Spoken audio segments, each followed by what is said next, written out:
إن الحمد لله والصلاة والسلام على من لا نبي بعده ونشهد أن لا إله إلا الله وحده لا شريك له ونشهد أن سيدنا ومولانا محمدا عبده ورسوله الذي أرسله بالحق بشيرا ونذيرا وداعيا إلى الله بإذنه وسراجا منيرا أما بعد فقد قال الله تبارك وتعالى في كلامه المجيد وفي فرقانه الحميد أعوذ بالله من الشيطان الرجيم بسم الله الرحمن الرحيم إن قارون كان من قوم موسى فبغى عليهم وآتيناه من الكنوز ما إن مفاتحه لتنوء بالعصبة أولي القوة إذ قال له قومه لا تفرح إن الله لا يحب الفرحين وابتغ فيما آتاك الله الدار الآخرة ولا تنس نصيبك من الدنيا وأحسن كما أحسن الله إليك ولا تبغ الفساد في الأرض إن الله لا يحب المفسدين قال إنما أوتيته على علم عندي أولم يعلم أن الله قد أهلك من قبله من القرون من هو أشد منه قوة وأكثر جمعا ولا يسأل عن ذنوبهم المجرمون فخرج على قومه في زينته قال الذين يريدون الحياة الدنيا يا ليتنا مثل ما أوتي قارون إنه لذو حظ عظيم وقال الذين أوتوا العلم ويلكم ثواب الله خير لمن آمن وعمل صالحا ولا يلقاها إلا الصابرون فخسفنا به وبداره الأرض فما كان له من فئة ينصرونه من دون الله وما كان من المنتصرين صدق الله مولانا العظيم وقال رسول الله صلى الله عليه وسلم الكيس من دان نفسه وعمل لما بعد الموت والعاجز من أتبع نفسه هواه وتمنى على الله أو كما قال عليه الصلاة والسلام اللهم صل على محمد وعلى آل محمد كما صليت على إبراهيم وعلى آل إبراهيم إنك حميد مجيد اللهم بارك على محمد وعلى آل محمد كما باركت على إبراهيم وعلى آل إبراهيم إنك حميد مجيد প্রশংসা সেই মহান রব্বুল আলামিনের দরবারে, যিনি এই হজ্জের মৌসুমে জিলকদ মাসের দ্বিতীয় জুমায় তার অশেষ কৃপায় সুস্থ অবস্থায় তার ঘর মসজিদে এসে কোরআন ও হাদিস থেকে কিছু কথা বলা ও শ্রবণ করার তৌফিক দান করলেন। সেই মহান রব্বুল আলামিনের দরবারে আমরা সকলেই অন্তরস্থল থেকে বলিষ্ঠ কণ্ঠে এক আওয়াজে বলি আলহামদুলিল্লাহ, এবং সেই মহামানবের প্রতি দরুদ ও সালাম পেশ করি।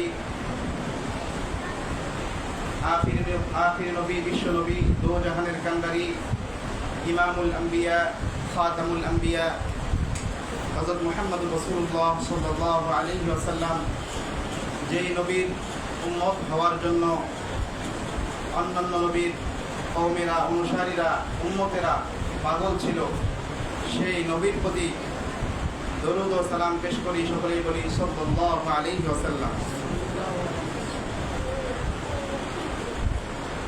মুহতারাম হাজিরিন, গত জুমায় আমরা কোরআনে কারিমে আল্লাহ তাআলা কিভাবে হজ করতে হবে, হজ যেখানে করতে যাই আমরা মক্কা, এই মক্কার মধ্যে যে কাবা ঘর আছে, এই কাবা ঘরের মধ্যে কি কি নিদর্শন আছে, এই নিদর্শনের বর্ণনা আল্লাহ তাআলা যেভাবে দিয়েছে সেই বর্ণনাগুলো আপনাদের সামনে তুলে ধরার চেষ্টা করেছি। তারপরে আল্লাহ তাআলা হজ কাদের উপর ফরজ এই বিষয়ে বলবেন। তার পূর্বে আল্লাহ তাআলা প্রদত্ত আমাদের যে জান মাল, যেগুলো আল্লাহ তাআলা নিজেই আমাদেরকে দান করেছেন, দান করার পর আবার তাকেই সাহায্য করতে বলেন যে আমার বান্দারা তোমরা আল্লাহকে সাহায্য করো, আল্লাহ তোমাদেরকে সাহায্য করবে। অথচ আমাদের পূর্ণাঙ্গ বডি তার প্রদত্ত, তিনি দিয়েছেন। তো এই জান মাল পাওয়ার পরেও আমরা কৃপণতা করি, খরচ করি না, আল্লাহ তাআলা রাস্তায় ব্যয় করি না, তিনি দিয়েছেন তার পথে ব্যয় করি না। কতটা অবাধ্য আমরা! এই অবাধ্য বান্দাদের মধ্যে একজন ছিলেন, যার কথা কোরআনে কারিমে আল্লাহ তাআলা সূরা কসসের মধ্যে নিয়ে আসছে। ওই ব্যক্তির যে জীবনী, যে ঘটনা আল্লাহ তাআলা নিয়ে আসছে, ওই ঘটনাটাই আজকের আলোচনা। আল্লাহ তাআলা সব কিছু আমাদেরকে দিলেন, জানও দিলেন, মালও দিলেন, তারপরে আমরা কৃপণতা করি। এজন্য আল্লাহ তাআলা আমাদের সামনে দৃষ্টান্ত স্বরূপ, উদাহরণস্বরূপ একজন ব্যক্তির ঘটনা কোরআনে কারিমের মধ্যে নিয়ে আসছে। আল্লাহ তাআলা বিভিন্ন সময় বিভিন্ন জিনিস দ্বারা আমাদেরকে উপমা দিয়ে থাকেন, উদাহরণ দিয়ে থাকেন। অনেক সময় মশা মাছিরও উদাহরণ দিয়েছে। ইহুদিরা তখন বলতো এই মশা মাছি দ্বারা উদাহরণ দেয় কেন? যাই হোক, যার উদাহরণ আল্লাহ তাআলা আমাদের সামনে পেশ করতেছেন তার নাম হচ্ছে কারুন। কি নাম? কি কারুন। কারুন কি ছিল? ধনী ছিল নাকি? ধনী ছিল। প্রাথমিক অবস্থায় সে ছিল দরিদ্র। আল্লাহ তাআলা কোরআনে কারিমের মধ্যে বলতেছেন ইন্না কারুনা কানা মিন কওমি মূসা। কারুন ছিল হযরতে মূসা আলাইহিস সালামের জামানার লোক। তাফসীরের মধ্যে আসছে সে মূসা আলাইহিস সালামের নাকি চাচাতো ভাই ছিল।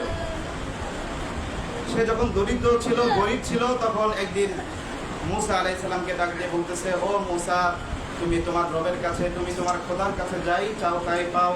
আমি তো দরিদ্র, আমি তো গরীব, আমি তো অসহায়। তুমি তোমার রবের কাছে দোয়া করো আমি যেন ধনী হয়ে যাই। আর আমি যদি ধনী হই, তোমার রব আমাকে যদি ধনী বানায় দেয়, তাহলে আমি কি করব জানো? আমি তোমার এই যে দরিদ্র কওম আছে, যারা ফকির আছে, গরিব আছে, ফকিরদের আমি পাশে দাঁড়াবো, গরিবদের সহযোগিতায় এগিয়ে যাব। কারণ এভাবে মূসা আলাইহিস সালামকে যখন বলল, তখন মূসা আলাইহিস সালাম তো সবসময় আল্লাহ তাআলার সাথে কথা বলতেন, আমরা জানি। আর মূসা আলাইহিস সালামের কথা কারেন্টের মতো কাজে আসতো। মূসা আলাইহিস সালাম কারুনের এই কথা শোনার পর আল্লাহ তাআলার কাছে দোয়া করলেন, ও আল্লাহ, তুমি এই কারুনকে ধন সম্পদ দান করো। আল্লাহ বলতেছেন, আমি যখন এই কারুন এই অবাধ্যকে যখন আমি ধন সম্পদ দান করলাম, ধন সম্পদ পার পরপরেই ফাবাগা আলাইহিম, সে মূসার কওমদের উপর অবাধ্যতা শুরু করলো। এই ধন সম্পদের যে ক্ষমতা আছে এই ক্ষমতা তাদের উপর প্রয়োগ শুরু করলো। দরিদ্রদেরকে কি সাহায্য করবে, গরিবদের পাশে কি দাঁড়াবে, সে আরো এই ধন সম্পদের ক্ষমতা তাদের উপর প্রয়োগ করা শুরু করলো, জুলুম করা শুরু করলো। মাজলুমরা এই কারুনের জুলুমের শিকার হয়ে বলতেছে, ইয ক্বালা লাহু কওমুহু লা তাফরাহ, হে কারুন তুমি গর্ব করো না, আল্লাহ তাআলা গর্বকারীদেরকে ভালোবাসেন না, দাম্ভিকদেরকে ভালোবাসেন না। ইন্নাল্লাহা লা ইউহিব্বুল ফারিহিন, যারা অহংকার করে চলে দুনিয়ার মধ্যে তাদেরকে আল্লাহ তাআলা ভালোবাসেন না। এবার আল্লাহ তাআলা মূসা আলাইহিস সালামের মাধ্যমে বলতেছে, ওয়াবতাগি ফীমা আতাকাল্লাহুদ দারুল আখিরাহ, হে কারুন তোমাকে যে ধন সম্পদ দেওয়া হয়েছে, তোমার যে এতগুলো ধন সম্পদ, যে ধন সম্পদ যে গোডাউনগুলোতে তুমি রেখেছো, এই গোডাউনগুলোর চাবি এত পরিমাণ গোডাউন, আর এই গোডাউনের এত পরিমাণ চাবি আল্লাহ তাআলা কোরআনের মধ্যে বলে, লাতানু বিল উসবাতি উলিল কুওয়া, একদল শক্তিশালী মানুষের জন্য এই চাবি বহন করা কষ্টকর হয়ে যেত। বলেন সুবহানাল্লাহ, কি পরিমাণ তাকে ধন সম্পদ আল্লাহ তাআলা দান করলেন। আর এই ধন সম্পদ আল্লাহ তাআলার কাছেই চাইলো, এবার আল্লাহ তাআলা অবাধ্যতা শুরু করে দিল। আল্লাহ তাআলা এই ঘটনা কেন আমাদের সামনে নিয়ে আসতেছে? অবশ্যই প্রত্যেকটা ঘটনার পিছনে আমাদের শিক্ষণীয় বিষয় আছে। তো আমি এখান থেকে চিন্তা করে একটা বিষয় বের করলাম, যেমন আমরা দুনিয়ার মধ্যে ফসল ফলাই, আলু চাষ করি, ধান চাষ করি, বিভিন্ন জন বিভিন্ন ধরনের ফসল ফলাই। ফসলের শুরুতে উদাহরণস্বরূপ আমরা যদি ধান বিচন থেকে নিয়ে যখন জমিনের মধ্যে ওয়াগারি, যেটাকে বলি কি ওয়া যখন গাড়া শেষ হয়ে যায়, তখন হয়তো মনে মনে দোয়া করি, আল্লাহ তুমি এবার আমাকে ভালো ফসল দান করিও, যাতে আমি সচ্ছল অবস্থায় সুন্দরভাবে সামনে 6টা মাস খাইতে পারি, মানুষের কাছে যেন আমাকে হাত পাততে না হয়, আমার ধন সম্পদ যেন বৃদ্ধি হয়। আল্লাহ রাসূল সবসময় দোয়া করতেন দরিদ্রতা জিল্লতি থেকে, আল্লাহ আপনি আমাকে দরিদ্রতা দিয়েন না। দরিদ্রতার কারণ না চাওয়ার কারণ কি? আমরা একটা কথা জানি, অভাবে স্বভাব নষ্ট। দরিদ্রতা থেকেও বাঁচতে হবে, আবার ধন সম্পদ পাইলে এটাও সঠিক ব্যবহার করতে হবে। এবার আমরা ধান যখন গাড়াগাড়ি শেষ, আল্লাহর কাছে দোয়া করলাম, আল্লাহ তাআলা অনেক সুন্দর ফসল আমাদেরকে দিল। পাশের জমির যে লোক, তার সাথে একদিন দেখা, ওই পাশের জমিতে ভালো ফসল হয় নাই। এখন দুইজনে কথা বলতেছে, যে ব্যক্তির ফসল ভালো হয়েছে, যে আল্লাহ তাআলার কাছে দোয়া করলো, তাকে ওই ব্যক্তি বলতেছে, কিরে তোর তো ধান অনেক সুন্দর হয়েছে, অনেক ফসলটা অনেক সুন্দর হয়েছে। এবার বলে কি, বলে যে ধান আরো দেখতে হয়, ওষুধ ঠিক মতো দিতে হয়, যখন সার দেওয়ার সময় হয় সার দিতে হয়। 2 দিন পর পরে জমি দেখতে আসছি, মিয়া তুমি তো ধান গাড়ি রেখে গেছো, আর কোনো খবর নাই। একটু আল্লাহ তাআলার শুকরিয়া আদায় করলো, আলহামদুলিল্লাহ আল্লাহ আমাকে দিচ্ছে, এই কথা কেউ বলে না। আমরা বলি কি, পরিশ্রম করছি, আমার পরিশ্রমের ফল এগুলা। এই কারণও এরকমটাই বলছিল, যার কারণে আল্লাহ তাআলা তার ধন সম্পদ মাটির মধ্যে মিশাই দিয়েছিল। বলে নাউযু বিল্লাহি মিন যালিক।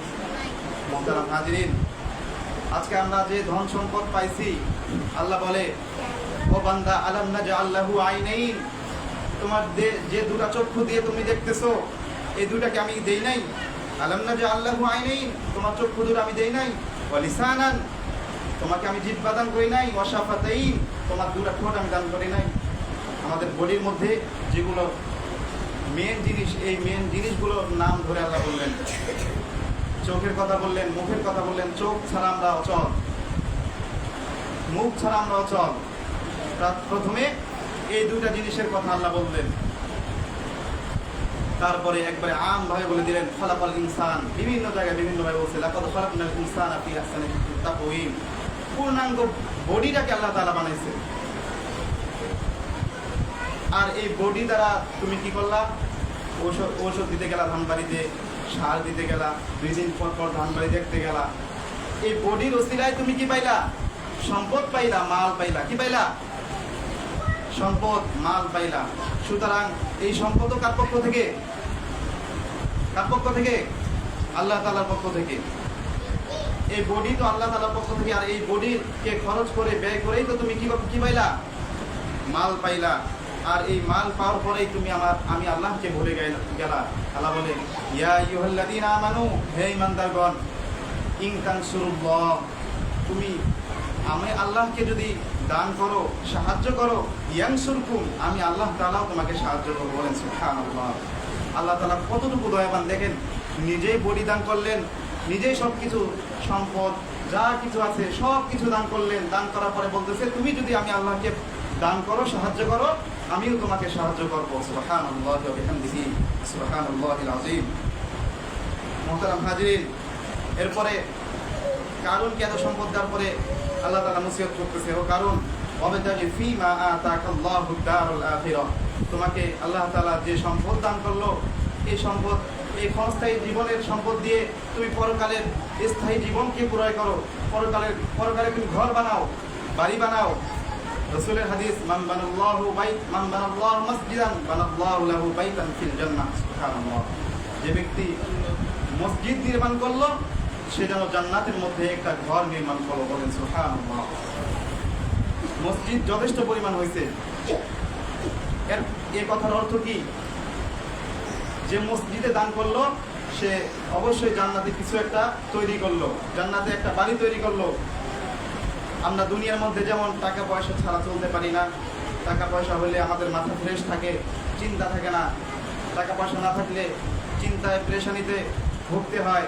তদ্রূপ জান্নাতের মধ্যেও এই অবস্থায় তৈরি হবে, যাদের টাকা বেশি, যাদের সব বেশি থাকবে, সে ভালো খাইতে পারবে, ভালো জান্নাতে থাকবে। জান্নাতের কয়টা স্তর?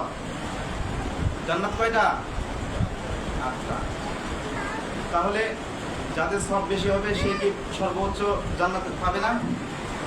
জান্নাত পাবে। তো সবটাই হলো কি? পরকালীন টাকা। পরকালীন কি? টাকা।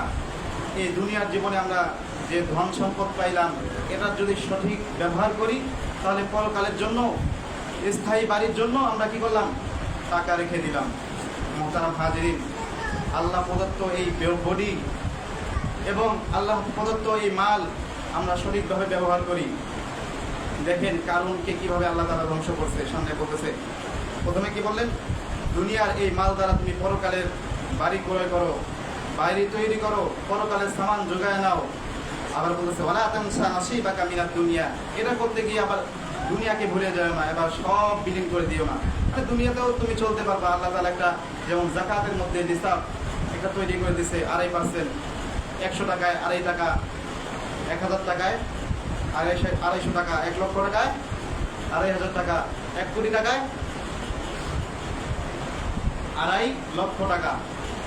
তার মানে 1 কোটি টাকা আমাদের হলে 2.5 কোটি টাকা, 2.5 লক্ষ টাকা যদি আমরা দান করি, তারপরেও কতগুলো টাকা থাকতেছে? 87,50,000 টাকা থাকতেছে। অনেক টাকা থেকে যাচ্ছে। সুন্দর একটা নিসাব আমাদেরকে আল্লাহ তাআলা তৈরি করে দিয়েছে। অপর ভাই, দরিদ্র ভাইদেরকেও দান করো, ইয়েতিম মিসকিনকে খাওয়াও, তুমিও ঠিক থাকতে পারবা। তুমি এই দান করলে তোমার এই দানের বদৌলত পরকালে থাকবে। হাদিসের মধ্যে আসছে, এই ধন সম্পদ বিষাক্ত সাপ বানিয়ে আমাদের গলায় ঝুলিয়ে দেওয়া হবে। নাউযুবিল্লাহি মিন যালিক। মুহতারাম হাজিরিন, তারপরে কারুনকে আল্লাহ তাআলা আরো নসিহত করতেছে, ওয়াহসিন কামা আহসানাল্লাহু ইলাইক, এ কারুন, তুমি মানুষের প্রতি দয়া করো, মানুষের প্রতি ইহসান করো, যেরূপ ভাবে আল্লাহ তোমাকে দয়া করেছে, ইহসান করেছে। কারুন বলে, আরে উতিতুহু আলা ইলমিন ইনদি, এই ধন সম্পদ তো আমাকে আল্লাহ তাআলা দেয় নাই, এটা আমি আমার জ্ঞানের বলে অর্জন করেছি। বলে নাউযুবিল্লাহি মিন যালিক, উতিতুহু আলা ইলমিন ইনদি, এটা আমাকে আমার জ্ঞানের বলে দেওয়া হয়েছে। তাফসীরের মধ্যে আসছে, কারণ নাকি রাসায়ন বিদ্যায় পারদর্শী ছিল, এই জ্ঞান তার ছিল, এই জ্ঞানের ক্ষমতা সে তখন দেখাইলো।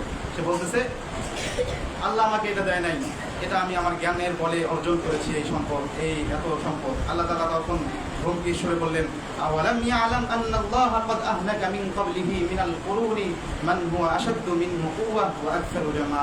হে কারুন, তুমি কি জানো না তোমার পূর্বে অনেক ধন সম্পদের মালিক ছিল ফেরাউন, অনেক ধন সম্পদের মালিক ছিল নমরুদ, তাকেও আমার ধ্বংস করতে একটা মশাও প্রয়োজন হয়নি। বলেন সুবহানাল্লাহ। নমরুদকে কি দ্বারা ধ্বংস করছিল? মশা, একটা পাকা মাত্র, একটা মশা দিয়ে মাত্র তাকে কি করছে? ধ্বংস করছে। আর তুমি কারুন থেকে আসছো? কারণ এগুলো আল্লাহ তাআলার সাথে নাফরমানি করার পরে একদিন কি বললেন?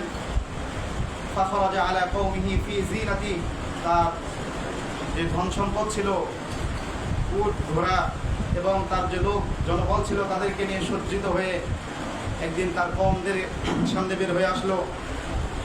যারা পার্থিব জীবনের লালসায় ছিল তারা বলতেছে, মিসলামা উতিয়া কারুন, হায় হায়, আমাদেরকে যদি এই কারুন সমতুল্য ধন সম্পদ দেওয়া হইতো, ইয়া লাইতা ইয়া ওয়াইলাতানা, হায় আফসোস, আমাদেরকেও যদি এই কারুনের সমপরিমাণ ধন সম্পদ দেওয়া হইতো। কারুন কত ভাগ্যবান, ইন্নাহু লাযু হাজ্জিন আযীম, কারণ অনেক বড় ভাগ্যবান, আমাদেরকে কেন এরকম ধন সম্পদ দেওয়া হইল না? এ কথা দুনিয়াবি লোকেরা বলতে থাকলো। আর যাদেরকে কোরআনের জ্ঞান, তাওরাতের জ্ঞান দেওয়া হয়েছিল, তারা বলল, তোমাদের উপর আল্লাহ তাআলার গজব নাজিল হোক, তোমরা ধ্বংস হয়ে যাও। এই দুনিয়ার লোভ লালসাকারী ব্যক্তিরা, যে ব্যক্তি আল্লাহ তাআলার উপর ঈমান আনয়ন করেছে, সৎকর্ম করেছে, সে এই কারুনের চেয়েও পরকালে স্থায়ী ধন সম্পদের মালিক হবে। বলেন সুবহানাল্লাহ। যাদেরকে তাওরাতের জ্ঞান দেওয়া হয়েছিল তারা এই কথা বলল। দেখেন, শুরুতে কারুন কিন্তু বলেছিল যে মূসা, তুমি তোমার রবের কাছে দোয়া করো, যদি তোমার রব আমাকে এত ধন সম্পদ দান করে, আমি তাহলে তোমার কওমদের পাশে দাঁড়াবো, যারা দরিদ্র আছে তাদেরকে সাহায্য করব। কিন্তু কারণ তো সাহায্য করলোই না, বরং জুলুম করা শুরু করে দিল। আর মূসা আলাইহিস সালামকে বিভিন্নভাবে সে ফাঁসাইতে চাইছে, কিন্তু কোনোভাবেই সত্যিকার কোনো ঘটনা দিয়ে তাকে ফাঁসাইতে পারলো না। এবার একটা মিথ্যা ঘটনা রচনা করলো। একজন মহিলাকে বলল টাকা দিয়ে যে, তুমি যদি মূসার বিরুদ্ধে এই কাজটা করো তাহলে আমি তোমাকে অনেক টাকা দেব বলে তাকে মূসা আলাইহিস সালামের দরবারের এক সাইডে রেখে দিয়ে মূসা আলাইহিস সালামকে গিয়ে কারণ জিজ্ঞাসা করলো, ও মূসা, তোমার এই তাওরাতের মধ্যে জিনা সম্পর্কে কি বিধান আছে? যদি কোনো পুরুষ মহিলা জিনা করে তাহলে তাদের সম্পর্কে বিধান কি? এবার মূসা আলাইহিস সালাম বললেন, যদি সে বিবাহিত নারী পুরুষ হয় তাহলে তাদেরকে রজম অর্থাৎ পশ্চাঘাতে মৃত্যুদণ্ড দিতে হবে, তাদেরকে পাথর নিক্ষেপ করে মারতে হবে। আর যদি অবিবাহিত হয় তাহলে তাদেরকে দেশান্তর করতে হবে। এভাবে তাওরাতের বিধান কারুনকে মূসা আলাইহিস সালাম যখন জানিয়ে দিলেন, তখন কারুন বলতেছে, আর তুমি যদি নিজে এই কাজ করো, নাউযুবিল্লাহ। কারণ কি বলতেছে মূসা আলাইহিস সালামকে, তুমি যদি এই কাজ নিজেই করো। মূসা আলাইহিস সালাম অনেক রাগান্বিত হলো, যে রাগ ফিরআউনের উপরও হয় নাই। এই কারণ, তুমি এটা কি বলতেছো? এই কাজ আমার দ্বারা সম্ভব নয়। তারপরে কারণ বলতেছে, না, যদি তুমি করো তাহলে আমার উপরে এটা প্রযোজ্য হবে। তখন ওই মহিলাকে ডাক দিল, কারণ ডাক দিয়ে বলার জন্য অনুমতি দিল। মহিলা, বলো তুমি কি বলতে চাও? এবার ওই মহিলা যা বলতে চাইলো, আল্লাহর কি অশেষ কুদরত, ওই মহিলা যা বলতে চাইলো তার বিপরীতটা তার মুখ দিয়ে বের হইতে শুরু করলো। মূসা, তুমি সত্য নবী, তুমি সঠিক পথে আছো, তুমি সালেহ, তুমি সৎ, তোমার মধ্যে কোনো জিনার চিহ্ন নাই। এইভাবে আল্লাহ তাআলা তার মুখ দিয়ে বের করলেন। বলেন সুবহানাল্লাহ। এবার কারণ হতভম্ব হয়ে গেল। কারণ হতভম্ব হওয়ার পর আল্লাহ তাআলা এবং মূসা আলাইহিস সালামের তো অনেক রাগ উঠে গেল। মূসা আলাইহিস সালাম আল্লাহ তাআলার কাছে এবার আবার দোয়া করলেন। তখন আল্লাহ তাআলা বলল, ও মূসা, আমি তোমার জন্য এই জমিনকে তাবেয়া করে দিলাম, তোমার অনুসারী করে দিলাম, তুমি এই জমিনকে এখন যা অনুমতি করবা তাই হবে। তখন মূসা আলাইহিস সালাম রাগের মাথায় কারুনকে বলল, তুমি এখন দেবে যাবা, তোমার ধন সম্পদ সব দেবে যাবে, তোমাকে যা দেওয়া হয়েছিল সবগুলোই মাটির তলে ধসে যাবে। তখন যখন হাঁটু পর্যন্ত গেছে কারণ এবার হাসতেছে আর বলতেছে, হ্যাঁ মূসা, তুমি ফিরআউনকেও কিছু দেখাইছিলাম তোমার জাদুকারি, এই জাদুকারি আমার সাথেও খাটবে না। এই কথা যখন বললো তখন মূসা আলাইহিস সালাম আরো রাগান্বিত হয়ে বলতেছে, তুই যাবি তোর সম্পদ সব মাটির তলে ডুবে যাবে। এবার যখন বুক পর্যন্ত আসছে তখন কান্দাকারি শুরু করে দিচ্ছে, মুসা আমাকে বাঁচাও বাঁচাও। কয় না, তোর বাঁচন না। এবার মুসা তো কারণ যখন ডেবে গেল, তার ধন সম্পদ সব ডেবে গেল। আল্লাহ তাআলা কোরআনের মধ্যে নিয়ে আসছে সূরা কসসের ৭৬ নং আয়াত থেকে ৮২ নং আয়াতে আপনারা এই ঘটনাটা কোরআন শরীফের মধ্যে পাবেন। বাড়িতে গিয়ে পড়লে আরো মজা পাবেন। আল্লাহ তাআলা বলতেছে ফাখাসাফনা বিহি ওয়া বিদারিহিল আরদ। আমি শুধু কারুনকে নয়, কারুনের যে ধন সম্পদ ছিল সবগুলোই মাটির করে ধসে দিলাম। বলেন নাউযুবিল্লাহি মিন যালিক। আল্লাহ তাআলা আমাদেরকে এগুলো থেকে বেঁচে থাকার তৌফিক দান করুন। মুহতারাম হাজিরিন, এই কারুনের ঘটনা নিয়ে আসার কারণ কি? আল্লাহ তাআলা প্রদত্ত এই জান মাল সব কিছু আল্লাহ তাআলা দিলেন, দেওয়ার পরেও আমরা মুসলমান আল্লাহ তাআলার অবাধ্যতা করি, আল্লাহ তাআলার ঘরে দান করি না। সামনে হজ আসতেছে, আল্লাহ তাআলার অনুমতি, হজ এটা করার ক্ষেত্রে আমরা কৃপণতা করতেছি। খুবই একটা বড় দুঃখজনক বিষয়, হৃদয় বিদারক একটা বিষয়। আমরা আমাদের বাংলাদেশের মধ্যে যেহেতু সব কিছুই ইসলাম অনুযায়ী চলে না, যদি চলতো তাহলে হয়তো বাইতুল মাল অর্থাৎ রাষ্ট্রীয়ভাবে ইমামদেরকে ভাতা দেওয়া হইতো। কিন্তু যেহেতু সব কিছু ইসলাম অনুযায়ী চলে না, যার কারণে আমাদের কওমদেরকে আমাদেরকে এই টাকা দিতে হয়, এটা আমাদেরকে বহন করতে হয়।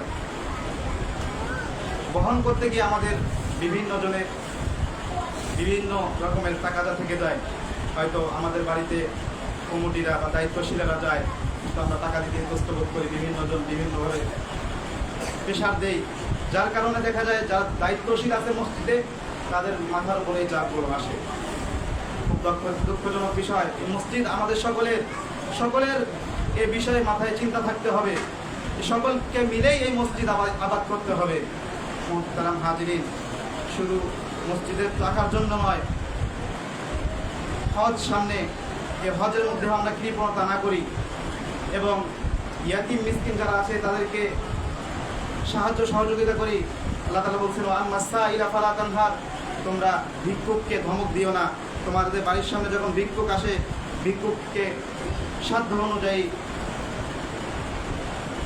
দান করার চেষ্টা করো।